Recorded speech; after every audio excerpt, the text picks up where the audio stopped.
Welcome back, everybody, for another deep dive. And this time, we are heading off to Jerusalem. Ooh, nice. But not for the usual tour. We're actually going to be joining Aster, a guide who specializes in uncovering what she calls the hidden charm, Okay. the Chen of this ancient city.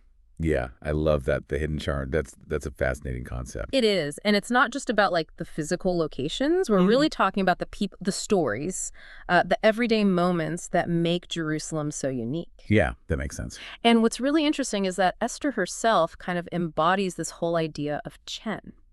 Oh, how so? Well, for one, her name, Okay. Aster, actually comes from a root meaning hidden or concealed. And she's carrying on this family tradition that goes back like 8 generations in Jerusalem. Wow. So, there are layers of stories there. Yeah, no kidding. It's like she's almost predestined to unveil these hidden layers of the city. It really does feel that way, and she does it through these incredible tours that go way beyond like the typical tourist experience. I mean, just listen to some of these titles. Mysteries, Demons, and Spirits, When Grandma Was a Girl, Sweet Dolorosa. Wow, those are some titles. Just the names like spark so much curiosity. Do you get the sense that she's not afraid to explore the unconventional, the unexpected? Exactly. She's looking for that Chen in every nook and cranny, in the sacred and the secular, the past and the present. I love that. And speaking of Chen, one tour that really caught my eye is Sweet Dolorosa. Sweet Dolorosa. That sounds intriguing. Tell me more. Walking the Via Dolorosa while indulging in sweet treats. What a juxtaposition. I know. I'd love to hear how she pulls that off. Right. Well, it's all about, finding those unexpected connections, those hidden layers of meaning that are often overlooked. Okay. So, for example, she talks about the tradition of ka'ak, which is this kind of sesame bread ring, and how it relates to the crown of thorns worn by Jesus. Oh, wow. That's a brilliant connection. Right. Taking something so familiar that we might just eat without thinking and revealing this whole deeper layer of significance. Exactly. And she does that throughout the tour, like weaving together history, religion, and culinary delights into this really rich tapestry of experience. I love it. So it's not just about the food. It's about understanding like the cultural context, the symbolism, the stories behind each bite. It sounds like she's using these sensory experiences like the taste of the sweets Yeah. to create a more visceral, more memorable connection to the Via Dolorosa. That's a great way to put it. It's about engaging all of your senses, not just your sight. Right. And it's definitely not your typical walking tour. It's playful, it's insightful, and it definitely reveals the Chen of that ancient path. I'm starting to see how this concept of Chen goes beyond just uncovering hidden facts or stories. Yeah, It's about experiencing the city in a completely different way. absolutely. And another tour that really exemplifies this is Mysteries, Demons, and Spirits. Okay. Now, this one might not be for everyone, Right. but it definitely taps into a different side of Jerusalem, one that's often shrouded in secrecy and superstition. Now, this piques my curiosity. What exactly does she explore on this tour? Well, she dives into the folklore, the myths, the tales of the supernatural that have been passed down through generations in Jerusalem. Okay. So she talks about places that are believed to be haunted rituals that are designed to ward off evil spirits, and the stories of saints and mystics who are said to have performed miracles. Wow. So she's tapping into a whole other layer of the city's history, Yeah. one that's often overlooked or dismissed as mere superstition. Exactly. And she's not like presenting these stories as fact or fiction. It's Right. more about exploring the beliefs, the fears, the hopes that have shaped the way that people have experienced Jerusalem throughout history. It's fascinating how she uses these seemingly fantastical elements to reveal something deeper about the human experience. Yeah. With the enduring power of belief and the ways in which we try to make sense of the world around us. That's such a good point, and it ties into this idea of active seeing that Aster talks about. She's not just presenting information, she's inviting you to engage with it, to question your assumptions, to explore the hidden layers of meaning that are all around us. So it's less about passive sightseeing and more about active engagement, Yes. about becoming a participant in the unfolding narrative of the city. Precisely. It's about opening your mind to the possibility that there's always more to discover, more to learn, more to experience, even in a place as well-trodden as Jerusalem. And that's what makes Esther's approach so refreshing. She's not just showing you the sights. She's inviting you to see the world with fresh eyes, Yeah. with a sense of wonder and curiosity. And that brings us to a really important point. How does she manage to gain access to all these hidden corners of Jerusalem? Yeah. Because some of the places that she visits are not your typical tourist spots. Right. You can't just walk into some of these communities or sacred spaces without some kind of insider knowledge or connection. Exactly. And that's where Esther's approach becomes really fascinating. Because it's not just about knowing where to go, it's about knowing how to ask how to build relationships, how to earn the trust of the people that she's interacting with.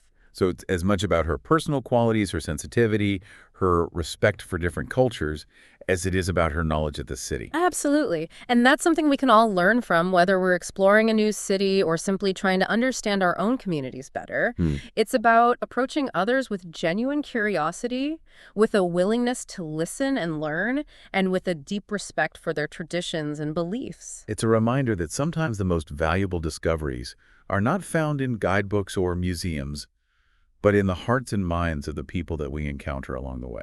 It's that ability to connect with people, to bridge those cultural divides that really makes Esther stand out. Yeah. Take, for instance, her relationship with the ultra-Orthodox community in Jerusalem. That's a community that's often misunderstood, Yeah. seen as insular and inaccessible to outsiders. Yet Esther has managed to build bridges and gain access to experiences that most tourists and even many locals would never dream of. Exactly. She's taken groups to Sukkot celebrations, Tish gatherings, even into the home of a renowned ultra-Orthodox artist. Wow. And it's not through some sort of trickery or special privilege. It's through genuine respect, curiosity, and a willingness to engage with their traditions. You know, it makes me think about how often we rely on stereotypes and assumptions when encountering unfamiliar cultures or communities. Right. We might avoid engaging altogether, assuming we wouldn't be welcome or that we wouldn't understand. It's so easy to stay within our comfort zones, isn't it? Yeah. But Esther's approach shows us that there's so much to be gained by stepping outside of those boundaries and approaching others with an open mind and heart. She talks about how early on she would simply approach people in the ultra-Orthodox community and ask if she could join their celebrations. Wow. Many were initially hesitant, but her sincerity and genuine desire to learn eventually won them over. It's a reminder that sometimes the simplest approach can be the most effective, and that human connection often transcends those cultural and religious differences. It also speaks volumes about Esther's personality. Yeah. She must have a certain warmth and charisma that allows her to connect with people from all walks of life. Oh, absolutely. And it's not just about being friendly. It's about being genuinely interested in other people's lives and experiences. Right. She's not just observing. She's actively engaging, asking questions, and listening with an open mind. That reminds me of something you mentioned earlier about Esther being a vegetarian for 40 years. Yeah. That personal experience must inform her perspective on certain Jewish traditions, like the Kapparot ceremony during Yom Kippur. It definitely does. I mean, imagine being a vegetarian and witnessing a ritual where chickens are swung overhead as a symbolic transfer of sins. Right. It would definitely make you pause and reflect. Yeah. And she talks about how that experience has shaped her understanding of the ceremony and its meaning. It's a fascinating example of how our personal values and experiences can influence the way we interpret and interact with cultural traditions. Right. And it also shows that Esther isn't afraid to share her own perspectives and vulnerabilities, even when they might differ from the norm. It adds a layer of authenticity to her tours, don't you think? Yeah. It makes her more relatable and encourages her guests to question their own assumptions and engage in a more thoughtful way. Absolutely. It creates a space for dialogue and reflection rather than just a one-way transmission of information. And speaking of dialogue, one of the things that really struck me about Esther's approach is her focus on showcasing the diversity of Jewish traditions within Jerusalem. It's easy to fall into the trap of thinking about Judaism as a monolithic entity. But as we know, there's a rich tapestry of different interpretations of practices within the faith. Exactly. And Esther highlights this beautifully through her tours. Okay. For example, she takes groups to synagogues on the second day of Rosh Hashanah to observe the various ways communities perform Tashlich, the symbolic casting away of sins. That's a brilliant way to illustrate the point. Yeah. Seeing these different interpretations side by side must be incredibly impactful, challenging those preconceived notions of uniformity. It's like she's saying, look, there's no one right way to practice Judaism. Right. And it's that openness to different perspectives that allows her to connect with such a wide range of people and communities. It's a valuable lesson for all of us, particularly in today's world, where polarization and division seem to be on the rise. Yeah. It's a reminder that even within our own cultures and communities, there's always more to learn, more to understand, more to appreciate. It's about embracing complexity rather than seeking simple answers or easy categorizations. Yes. And it's about recognizing that our own perspectives are just one piece of a much larger puzzle. Speaking of different perspectives, let's circle back to this idea of Esther as a detective of the city. Oh, yeah. That analogy really captures her knack for uncovering hidden details and weaving them into a fascinating narrative. She seems to have this incredible ability to notice things that most people would simply overlook. Like those artistic manhole covers we talked about earlier. Exactly. It's not just about finding hidden places, it's about finding hidden meaning in the everyday, the mundane, the things that we often take for granted. And it's not just about observing, it's about understanding the why behind those details. For instance, she talks about the logic behind the church bell ringing patterns in Jerusalem. Most people probably just hear them as background noise, but she's uncovered a hidden code. Exactly. The bells ring every quarter of an hour with a specific number of chimes indicating the time. It's like a secret language that reveals a whole other layer to the city's soundscape. It's like she's deciphering a hidden message, a message that's been there all along, but only those who are paying close attention can hear. And that's what's so inspiring about Esther's approach. She's showing us that there's magic to be found in the everyday and the details that we often miss. It's about cultivating a sense of curiosity, of wonder, of being present in the moment and paying attention to the world around us. And it's about being willing to ask questions, to dig deeper, to challenge our assumptions about what we think we know. Because as Esther has shown us, there's always more to discover more, to learn more, to experience, if we're willing to open our minds and hearts to the possibilities.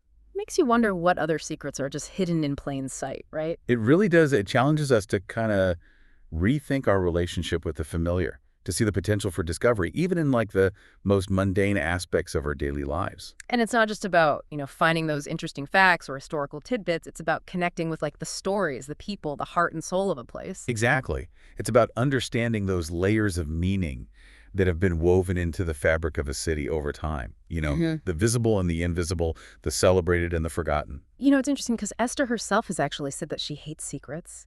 She can't stand the idea of knowing something and not being able to share it. That makes perfect sense, doesn't it? Given her passion for revealing the hidden gems of Jerusalem, for shining a light on the stories that might otherwise remain hidden. It's like she sees herself as this conduit, a storyteller, someone who's tasked with bringing these treasures to the surface and sharing them with the world. And in a way, isn't that what all good guides do? They help us see the world with fresh eyes, to appreciate the beauty and complexity that we might otherwise miss. They open doors to new experiences, introduce us to different perspectives, and challenge us to expand our understanding of the world around us. And sometimes they even help us discover hidden parts of ourselves. I love that thought. It reminds me of something that Esther said about wanting to open doors for people. Cool, yeah. She wants to give them a glimpse into worlds they might not otherwise have access to, whether it's the world of the ultra-Orthodox community, the quiet solitude of a monastery, or the bustling energy of a local market. It's about fostering connection, understanding, and empathy across cultural and social boundaries. And it all comes back to this idea of Chen, that hidden charm that's present in every person, every place, every experience, if we're just willing to look for it. It's a reminder that the world is full of wonder and beauty, often hidden in plain sight, waiting to be discovered by those who approach it with an open mind and a curious heart. So as we wrap up this deep dive into the world of Esther and her unique approach to experiencing Jerusalem, I think the biggest takeaway for me is that this adventure isn't always about traveling to far-off lands.